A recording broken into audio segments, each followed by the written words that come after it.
Bumi ni dia dah terlampau peram sangat, dah lama dah. Beban dia duk tanggung hasil perbuatan manusia semualah. Satu hari nanti dia akan meletup. Jadi orang tafsir ibarat, bukan tafsir, bukan takwil. Begitulah juga dengan hati manusia.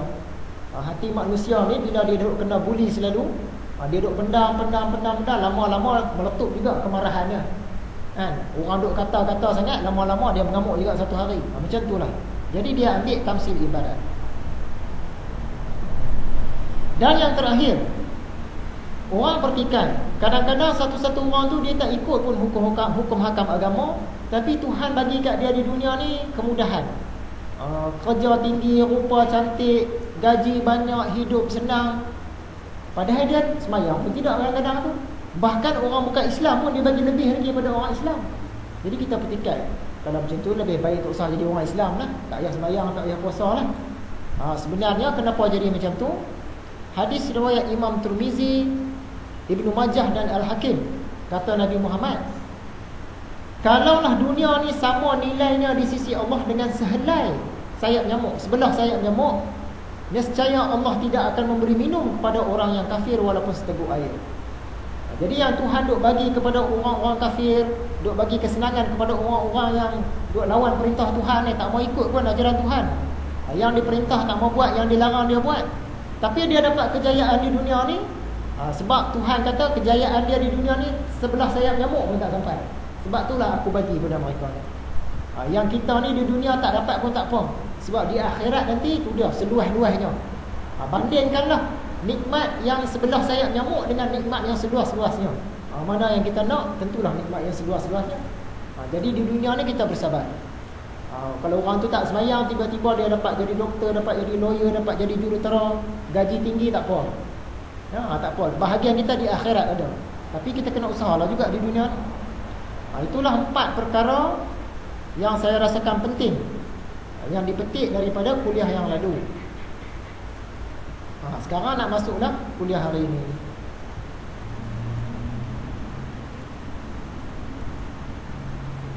Tuan-tuan, puan-puan yang dirahmati Allah sekalian, dalam kuliah yang lepas kita tengok tugas pertama, satu orang pelajar. Sekarang ni adab yang kedua. Satu orang pelajar ni apa yang dia kena buat, adab-adab dia. Kita semua ni pelajar lah, sebab kita pun ada belajar di mana-mana pun, khususnya dalam bidang agama. Tugas kedua, seseorang pelajar itu hendaklah mengurangkan hubungannya dengan urusan duniawi, menjauhkan diri dari kaum keluarga dan kampung halaman, sebab segala hubungan itu mempengaruhi dan memalingkan hati kepada yang lain. Kata Imam Ghazali, ni ikut zaman dia. Zaman itu siapa nak belajar agama ni dia kena merantau. Kalau zaman sekarang ni masuk asrama lah. Siapa nak belajar ilmu agama betul-betul ni, dia kena pergi duduk di tempat dia. Maksud dia tadi, kurangkan hubungan dengan urusan duniawi. Kalau duduk di kampung ni dia tak boleh. Sekejap kawan ajak pergi lastik burung, sekejap kawan ajak pergi mandi sungai, sekejap dah kenuri kenara pula, dah 3-4 hari pula saudara kita kenuri. Jadi budak-budak ni kena hantar pergi sekolah pondok. Ni cerita zaman dulu lah. Jadi kalau dia duduk dalam suasana kampung dengan kawan-kawan dia tu, dia tak boleh pergi. Dia banyak cabaran-cabaran itu. Dia punya aktiviti tu banyak. Tapi kalau kita letak dia dalam satu institusi pengajian, di pondok ke, pesantren ke, ya asrama ke, dia terkawal sikit. Kalau nak belajar ilmu agama, dia kena putus sekejap hubungan tu. Sebab apa? Hubungan-hubungan ni nanti dia akan pengaruhi dia. Tak boleh nak belajar. Sebab itu orang yang nak belajar agama ni dia kena merantau, baru dia boleh dapat banyak.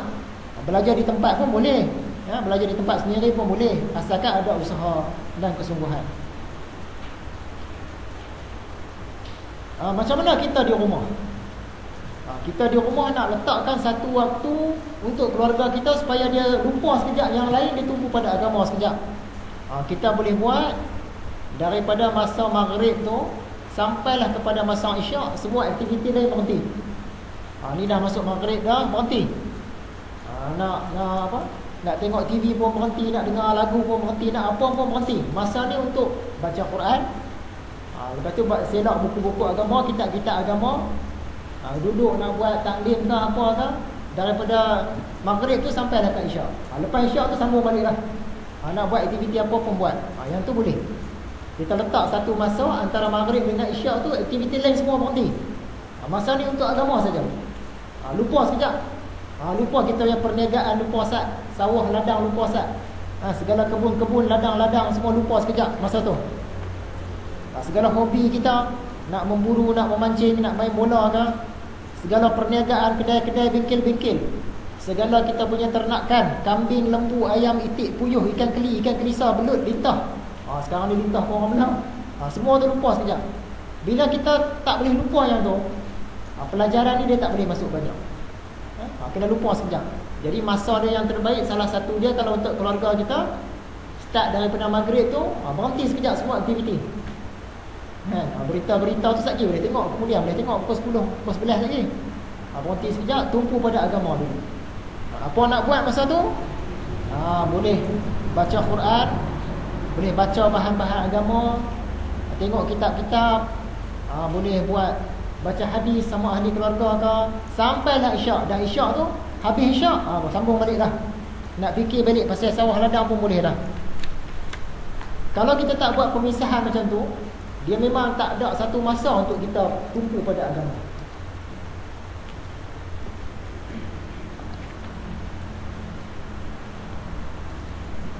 Kata Imam Ghazali, dia memetik ayat Al-Quran surah Al-Ahzab ayat 4. Maksudnya, Allah tidak menjadikan bagi seseorang manusia itu dua hati dalam rongga tubuhnya.